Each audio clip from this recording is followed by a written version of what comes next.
Hey, look, it's that time for all the talking to cease. But before we lace it up against the New York Giants on Sunday, I got something I want to get off my chest. The Washington Commanders will end New York Giants season before it even starts. Let's talk about it. Shout out to Juan Gotti Talking Sports. You know what it is. Shout out Juan Gotti Talking Sports. The way that we live is not for everybody. Nah, that ain't it, y'all. How do you think the rest of Jaden Daniels' career is going to go? If we're, 6, 7 games into Jaden Daniels' career, and he's already milking injuries? Like, Stop saying my name, you dick riding bastard. I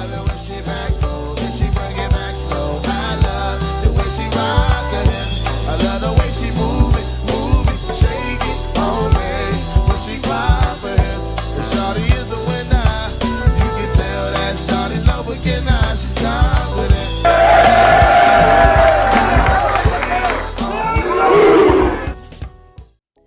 So, all week long, we've been talking about Washington, New York. Going smack at New York Giants fans, talking crazy. They're talking crazy to us. NFC East love. But at the end of the day, I don't want the New York Giants to lose sight of who they are, because I think they truly have forgotten who they are. See, they want to brag to us about this vaunted front, this vaunted defense of theirs. And for me, I laugh. And it's not because they're not talented. They're a damn good defense. I know that. But I know their feeling. I know where this story's going to end.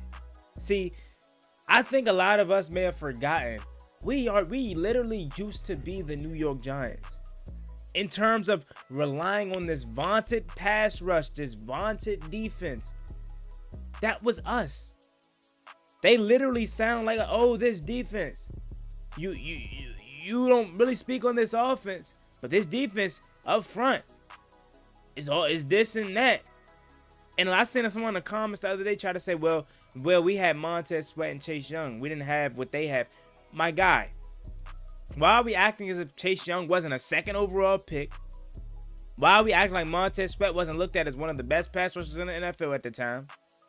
And Jonathan Allen, Deron Payne were both this Bama Wall, one of the best defensive tackles in the NFL, Pro Bowler. And I like Dexter Lawrence. I think he's damn good, one of the best in the game.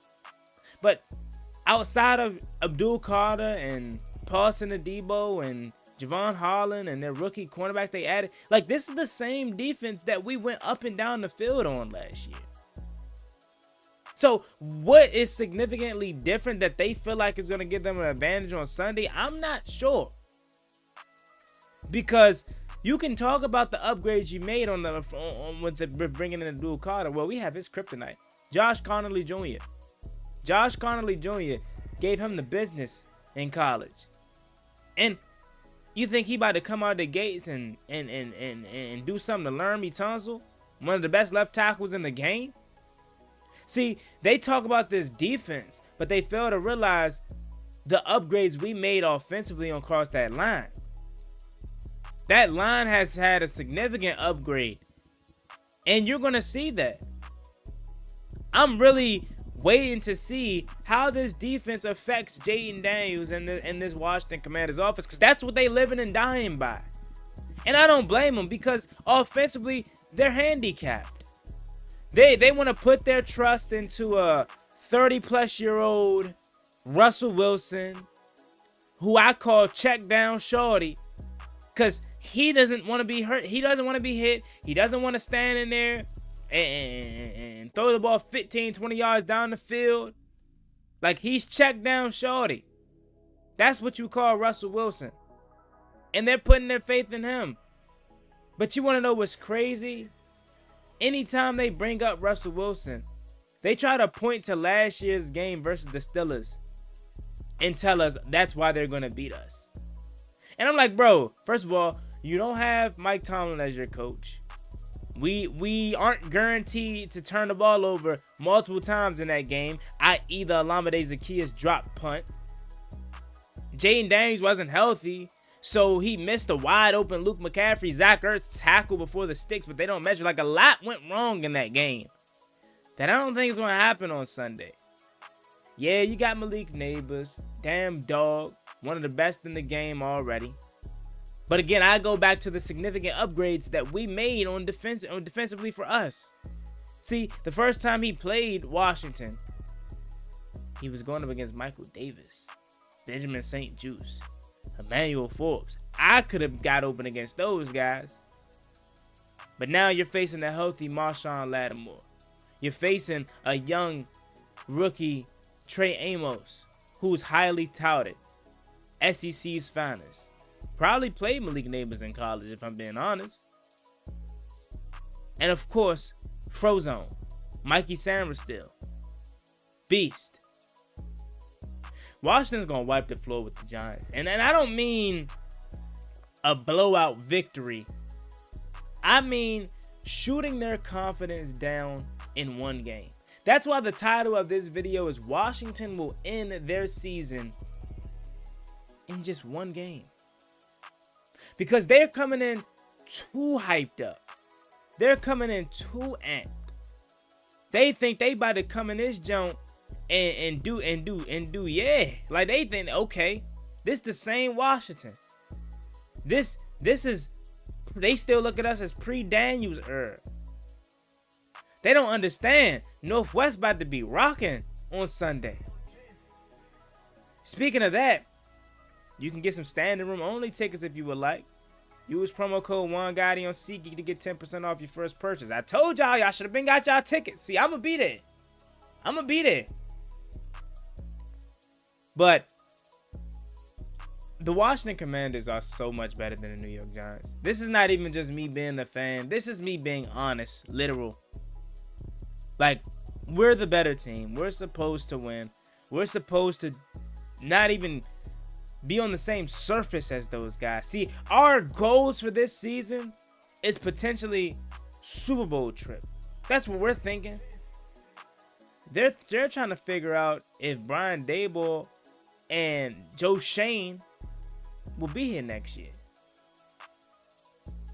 See, Russ is a serviceable vet. He's serviceable. He's going to make some plays. He's going to give you opportunities down the field here and there, even though that's not his game. If you give Russ some time in the pocket, he'll launch it. He'll launch it. One of the best moon balls that we ever seen in our life. But that's not his game. He would rather take the 5-yard check down. But offensively, they're handicapped. Outside of Malik Neighbors and Tyrone Tracy on the ground, who is really a threat on that offensive side of the ball? Jalen Hyatt? He's supposed to be good like 3 years ago. Wan'Dale Robinson, same with him. Sterling Shepard? Like, no. The Washington Commanders are the better team. And did I call him Sterling Shepard? Y'all know who I'm talking about. Darius Slayton. That's who I meant to say. I'm getting them all mixed up because they're a bunch of mid. Darius Slayton is who I was referring to. That offense has nothing for Washington. And their best hope is that defense. But you know what's going to come back to hurt them and come back to bite them? Is they'll probably string together a couple of stops. Of course. I don't expect to go puntless again. That would be crazy. That would be damn good. I would love that for sure. But I don't expect to go puntless against the New York Giants again. Nah. They'll string together some stops. But what will they do with those opportunities that they get? I don't know. I know Washington's scoring at least 25. At least 25. This defense ain't that good to where it's holding a team that averaged almost 30 points last year with not nearly as much talent as they have now to less than 20 points. I'll be surprised if this game is 21-15 or something like that, like a Ron Rivera ad game. I would be so surprised. But New York, I love the confidence. It's the week 1 confidence. No one is lost yet unless you're Dallas, right? No, everyone else is 0-0. So it's that week 1 optimism. But I tell you, It takes one game and they'll come back to reality. They'll come back to realizing who they are. They'll come back to realizing it's mock draft season by week 5. It's cute. But you got Washington, Dallas, back-to-back to start the year. So not only are you going to be 0-2 in the record-wise, but you 0-2 in the division. Oh, man, kiss it goodbye already. They not ready for us, y'all. They not ready. And I respect my opponents. I get that. I know some people will be like, Juan, you're overlooking the Giants. I'm not overlooking the Giants. Not at all. They just don't have nothing for us, man. It's levels to this. See, we were the team like them a few years ago, hoping and praying our defense can string together enough stops to slow down this team, slow down the opposing team.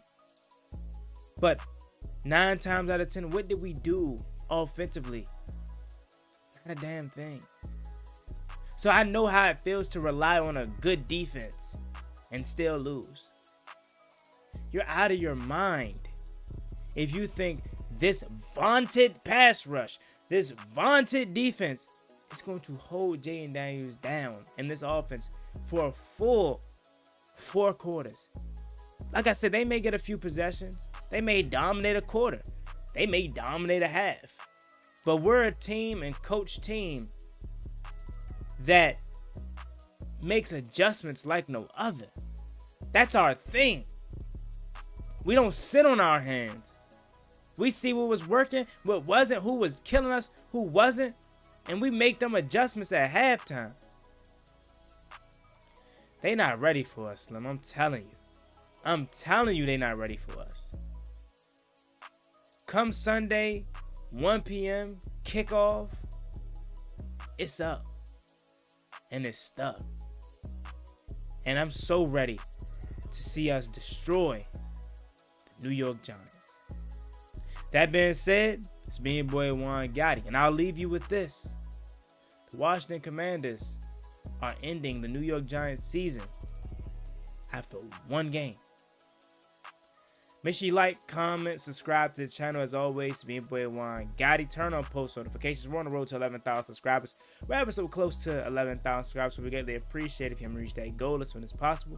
Thank you so much. Y'all have a blessed one. Stay safe. Easy out there. Peace. Ballin' like I'm Deshaun, throw the bomb, G. That's IG, my jersey never seen a line.